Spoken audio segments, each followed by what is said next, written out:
Et yo mes petits renardos, comment ça va?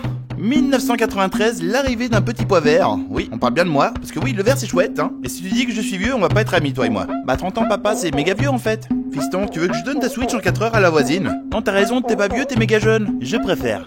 Sur Twitch, on a eu l'occasion d'en parler brièvement de mes goûts sur les dessins animés, ou alors tout simplement avec quoi j'ai grandi.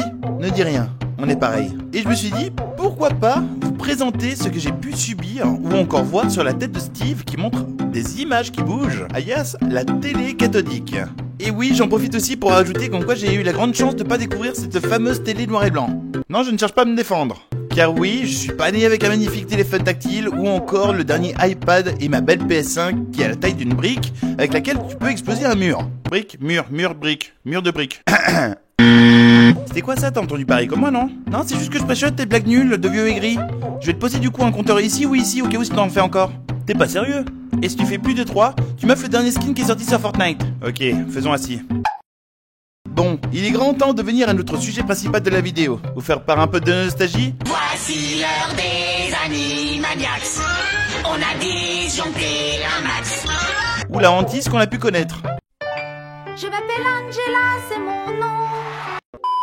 Nous sommes dans les années 90, dans un bon panier garni sur la chaîne TF1, qui suivant l'heure dans laquelle on se préparait de coup pour aller en cours, ou alors simuler une méga angine pulmonaire, afin de pouvoir profiter d'allumer la télé pour regarder nos meilleurs dessins animés. Toi je reconnais, t'es pas bien. Papa, tu peux appeler l'école, je suis vraiment pas bien. Ça marche, ne t'en fais pas, entre temps repose-toi bien, d'accord? À moi les super dessins animés. J'attends juste le moment où il allume la télé et je l'éclate. Non, plus sérieusement, je suis coincé sous le lit. Nous avions quand même pas mal de trucs pour enfants. À ce moment, t'avais un côté où moi je regardais les Boules et Bill, et de l'autre pièce, du coup, t'avais mon frère qui regardait, lui, Freddy Krueger. Parce que oui, il avait reçu un coffret collector des 7 DVD. C'est la potato séchée, hein, si jamais. Donc ta choucroute qu'on nous montrait, du coup, passait sur Tfou, RTS1, RTS2, France 1, France 2, France 3, M6, ou encore AB1 parfois. Et parmi toutes ces chaînes, t'avais forcément un moment donné où t'allais te taper le légendaire Club Dorothée.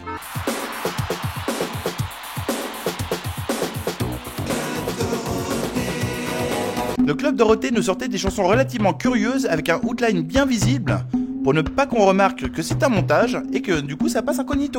Squalala, nous sommes partis. Mais en vrai avec du recul, vous savez à quoi ça me fait penser du coup ce genre de plan? Il y a quelque chose quand même, non?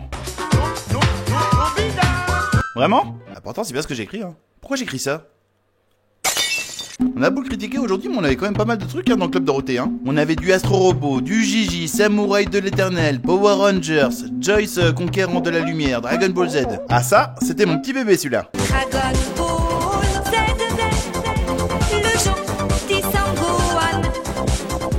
Dragon Ball Z, combat tous les méchants. Du coup, tu prenais rendez-vous avec tes amis tous les mercredis après-midi afin de pouvoir regarder Olive et Tom et voir qui avait la plus grosse. Parce que oui, évidemment, t'avais forcément, hein, moi je suis pour Olivier, moi je suis pour Thomas, moi je suis pour Thomas, moi je suis pour Olivier. Et ça fait 20 ans maintenant. C'est plus tout jeune, non? Du coup, t'avais forcément un qui disait, je parie une bille chromatique et une choupa choup, que c'est Olivier qui va marquer avant Tom.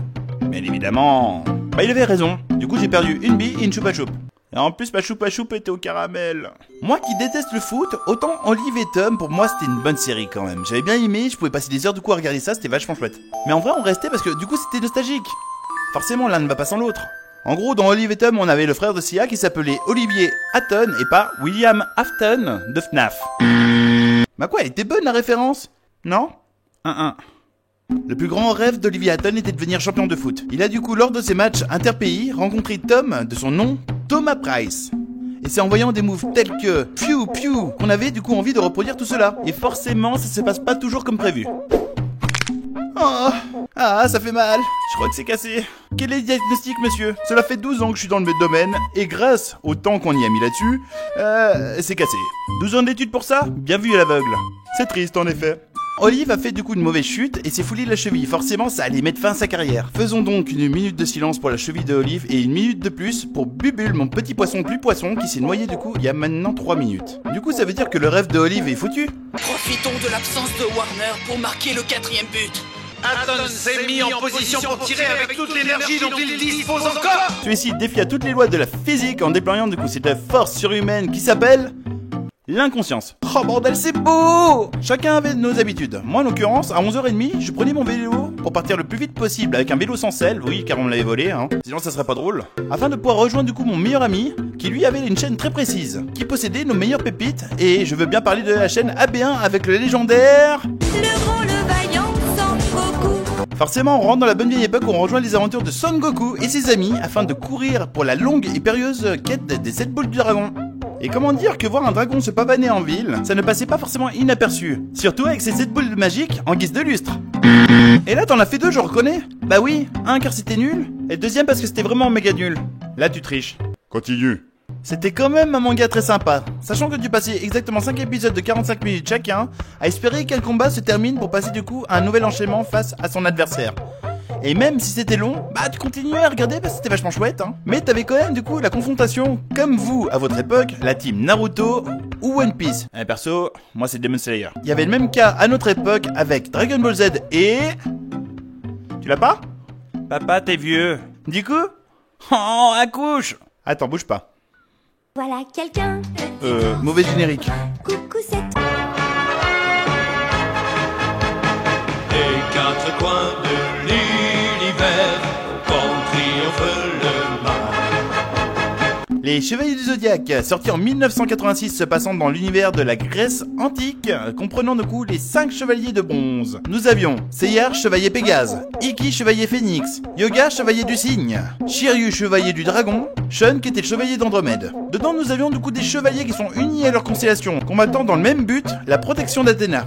Et vu que là on parle de constellation, nous avions le grand Pop, pas le grand pape, hein, qui dirigeait le sanctuaire. Et lui aussi avait ses chevaliers, si présents pour protéger celui-ci, qui contenait nos constellations bien connues, Taureau, Bélier, Cancer, Poisson, Verseau, Balance, Gémeaux, Vierge, Capricorne, Sagittaire, Lion, Scorpion, qui eux sont les chevaliers d'or des 12 constellations. Mais du coup, si on réactualise tout ça, est-ce que vous avez plus aimé Dragon Ball Z, ou alors est-ce que vous avez plus aimé Saint Seiya? Moi pour le coup, du coup, Saint Seiya. Il y a encore plein de choses qu'on aurait pu développer, mais à mon avis, pour l'instant, c'est déjà bien. Et si cette vidéo vous a vraiment plu, n'oubliez pas de laisser un petit like, un petit commentaire, ça fait vachement plaisir. Et surtout, ça m'aide pour le référencement. Et entre temps, si vous voulez plus de Barchi, n'oubliez pas, j'ai aussi une chaîne Twitch. Je mettrai aussi le lien en description, ça permettra aussi de pouvoir me découvrir directement à travers un écran en direct, qu'on puisse échanger ensemble, partager du coup des idées ou des trucs comme ça, ou juste des bons moments. Ça fait toujours plaisir en vrai. Entre temps, prenez bien soin de vous. Et surtout, merci beaucoup d'avoir regardé jusque là. Entre temps, on se retrouve la prochaine fois et n'oubliez pas, les vers c'est chouette.